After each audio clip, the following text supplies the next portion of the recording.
Olá, assinantes do Panorama Farmacêutico, eu sou o Leandro Luizi e sejam bem-vindos a mais uma edição do Panorama Talks, nosso programa dedicado ao mercado de medicamentos de especialidades.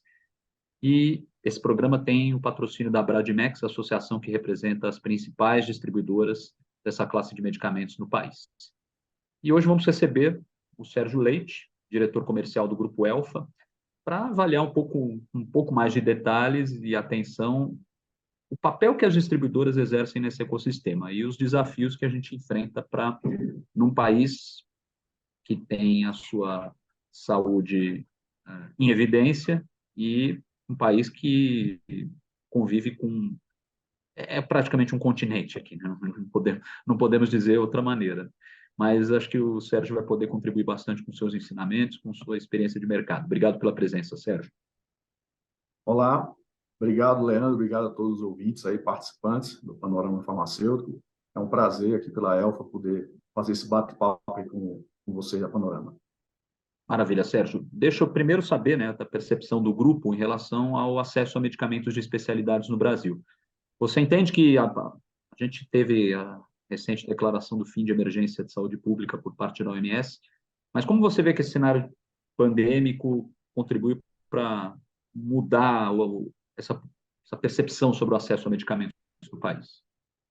Como você bem falou, né, a saúde do Brasil sempre está em evidência, né? É um segmento que hoje toda a população está investindo muito na prevenção, no controle, no seu tratamento. O governo também, por sua vez, também tem fortes programas também nessa área. E nós passamos um momento da pandemia, onde o governo atuou ativamente sobre isso aí, cuidando da saúde das pessoas, oferecendo melhor tratamento, melhor acompanhamento aos pacientes. O segmento privado também, junto às operadoras de saúde, também desenvolveu um papel preponderante nisso aí, com as instituições privadas dos hospitais, e a gente está nesse cenário agora, pós-pandemia. Esse cenário pós-pandemia, a gente começa a ver novos desafios através de produtos de inovação chegando no mercado farmacêutico, produtos de tecnologia, produtos inovadores, que traz um ganho de vida para o paciente de uma forma excepcional. Então, assim, esse é o desafio que nós enfrentamos, dar acesso à população a esse programa de medicamentos, dar acesso à população, seja através do governo, o ente público, seja através da iniciativa privada. Então, esse é o desafio que nós temos para atender a maior parte da população, que hoje tem um ganho de qualidade de vida muito forte, graças à inovação, novos produtos chegando no mercado, com novas indicações, isso atende bastante a população. Bom, qualidade de vida pressupõe necessidade de ampliar mais acesso, ampliar o acesso, né, literalmente, né? E a gente está falando de uma saúde que está muito atrelada ao poder público, à rede pública. Mas como você vê hoje a relação com o poder público e que entraves você entende que precisam ser corrigidos para que não só tenhamos mais acesso, mas uma adesão mais efetiva aos tratamentos? Perfeito. O ente público hoje, o governo, seja ele governo federal, estadual, municipal, ele já tem diversos programas que ele faz atendimento à população. Então, ele oferece tratamentos, medicamentos à população de uma maneira geral. No entanto, por trazer tanta tecnologia, tantos produtos inovadores, esse passa a ser um desafio. Como viabilizar, como poder custear esse tratamento? São tratamentos, na grande maioria, esses novos medicamentos chegando com valor agregado muito alto, tem um custo substancial para o governo e ele precisa realmente ter orçamento disponível para poder dar acesso à população. Cada vez mais produtos com tecnologia, valores agregados altos, e cada vez mais novos pacientes entrando nesse programa. Então, precisa ter um plano de atendimento de orçamento que possa contemplar o maior número possível desses pacientes, que vai trazer muito benefício à saúde do paciente. E hoje, dentro do volume de negócios da Elfa, o poder público, você consegue estimar em percentuais quanto representa no montante de negócios? Sim, de todo o montante de receita do Grupo Elfa, 19% está relacionado à venda pública, venda para órgãos governamentais, municipais e federal. Então, é bastante representativo o volume que a Elfa hoje transaciona junto ao ente público. Agora, obviamente, nesse contexto, a gente não pode ignorar o canal privado, que exerce cada vez mais papel relevante nesse contexto, né? Como é que os pagadores institucionais estão inseridos nesse contexto? Você acredita que é uma tendência que o canal privado ganhe peso nesse ecossistema? Sim, o canal privado hoje já participa com a maior parte desse atendimento ao paciente, né? Através das operadoras de saúde, através dos hospitais privados, das clínicas privadas de oncologia. Então, hoje, a maior parte da população está sendo atendida por esse segmento privado. Também é um desafio também para as operadoras também lidar com esse grande aumento de orçamento em virtude de ser produtos de valor agregado alto, cada vez tratamentos inovadores, tecnologias novas, seja com procedimento cirúrgico, com procedimento de medicamentos, sempre tem valores altos e as operadoras hoje têm esse grande desafio de como custear, como atender o maior número possível da população. Os hospitais e as clínicas estão muito bem equipados, oferece hoje tecnologia, oferece hoje medicamentos de ponta e pode cada vez mais oferecer melhor qualidade de vida para o paciente. Então, esse é o grande desafio dessa cadeia, seja no segmento público ou no segmento privado, é como custear, como ter orçamento disponível para atender o maior número da população possível. E a gente fala em cadeia, a gente tem que falar em integração, e você falou bastante na questão dos tratamentos inovadores, em novas tecnologias, em medicamentos com maior valor agregado, o que obviamente está exigindo um esforço redobrado por parte da indústria. Ao mesmo tempo, você tem um volume represado de pacientes da pandemia que precisa ser atendido e absorvido pelo sistema, seja público ou privado. A indústria, obviamente, está muito focada na produção, no desenvolvimento, na pesquisa, e, obviamente, você tem outros atores envolvidos, e pensando num país com as características do Brasil, o papel da distribuição ela ganha importância. E aí eu queria saber de você, Sérgio, você está acompanhando essa mudança, acompanhando esse modelo, esse movimento, como é que você vê a distribuição ideal hoje? Quer dizer, esse papel já mudou, obviamente, mas você entende que precisa mudar mais? O que você está enxergando de tendência em relação ao papel das distribuidoras? Perfeito, Leandro. Como você bem colocou, né, a indústria farmacêutica sempre com muitos investimentos em pesquisa, sempre trazendo aí produtos novos para o mercado. Quando esse produto chega no Brasil, está disponibilizado aqui, então tem um trabalho muito forte da própria indústria de dar acesso à população desses medicamentos. Então, ela tem muito contato com associações médicas, com entes governamentais, com entes privados, para oferecer a essa tecnologia, esses produtos que chegam no mercado. A distribuição tem um papel muito importante nesse segmento, nesse canal aí, dessa interação, onde a gente consegue, como distribuidor, oferecer esse medicamento de uma forma ágil, de uma forma rápida, para atender o paciente. Então, tem uma particularidade, como você comentou no início, todo esse território brasileiro aí, essa diversidade de situações aí, e hoje, para a indústria poder ceder esse medicamento, conceder esse medicamento para toda a população norte a sul do Brasil, é um grande desafio. Então, o papel do distribuidor nesse segmento está exatamente poder atender essa capilaridade nacional. A Elfa, por exemplo, ela tem um atendimento norte a sul do Brasil, a gente atende todas as regiões, então, de uma forma ágil, com 24 horas, conseguimos disponibilizar os produtos ao cliente, seja qual for a região que ele está bem instalado. Então, esse é o desafio que a indústria tem, essa questão logística, questão que é difícil, né, um território continental como o Brasil, mas a distribuidora hoje ela está muito bem estruturada, onde ela consegue fazer esse atendimento de forma ágil, eficiente, cada vez mais oferecendo esse acesso rápido ao paciente em ter o medicamento disponível sempre que necessário. Mas, Sérgio, de alguma forma, a distribuição, obviamente, ela tem que ser cada vez mais ágil e eficiente na sua atividade raiz, né? A sua atividade fim, que é, né, transportar e levar os medicamentos a todos esses confins do país.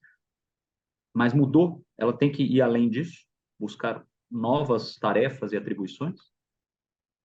Sim, hoje a distribuidora está sendo desafiada a oferecer mais serviço, né? Não só fazer a parte efetiva de distribuição, mas poder oferecer mais serviço.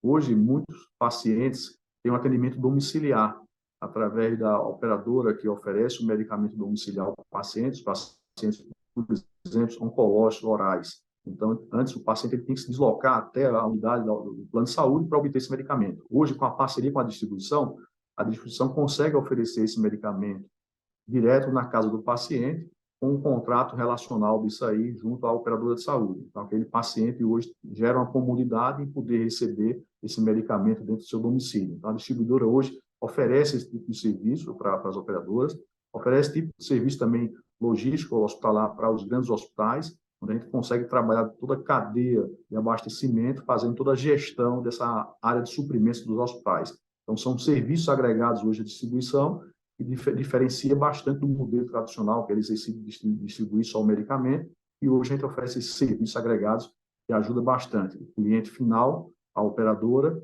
e também os hospitais. Interessante porque nesse modelo o hospital passa a focar muito fortemente no atendimento, né?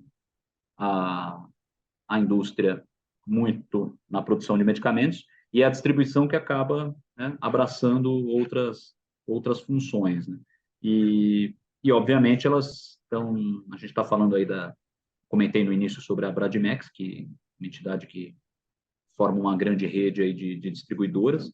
Como você vê esse ecossistema setorial, né, em torno da Bradimex e como você entende que esse ecossistema pode desburocratizar e acelerar o processo da chegada dos medicamentos até o paciente?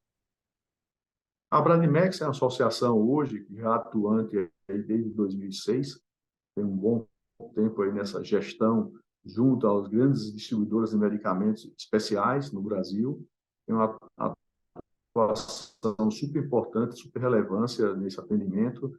Hoje congrega grandes distribuidores, grandes players nesse segmento e acho que de uma maneira conjunta com a indústria, a Bradimex tem hoje desenvolvido ações junto à CEMED, junto à Anvisa, junto a órgãos regulatórios, onde consegue trazer uma pauta relativa entre distribuição e entre a parte da indústria. Então, a Bradimex tem exercido um papel fundamental nessas relações junto a esses entes, com a indústria e com esses entes que regulam o segmento. E o que esperar para os próximos 5 anos? Ou 10? Boa. Não sei como dizer, né?